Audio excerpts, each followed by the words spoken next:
भीम लड़ेंगे लड़ेंगे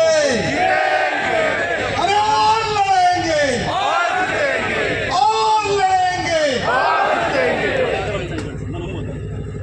આજે તાપમાં રહેવાની મજા આવતી છે ને, પણ આપણે સંવિધાન બચાવવા માટે, આપણા સમાજને બચાવવા માટે તાપમાં રહેતા શીખવું પડશે। અને આ અહીંના વિસ્તારના ગદ્દાર આદિવાસી સમાજના મંત્રી કુબેરસિંહ કુબેર બકરી ડિંડોરને તૈયાર છો કે નહીં? આદિવાસી સમાજનો જોરદાર આંદોલન જોઈને ગભરાઈને બકરીની જેમ સરકારી તંત્રનો ઉપયોગ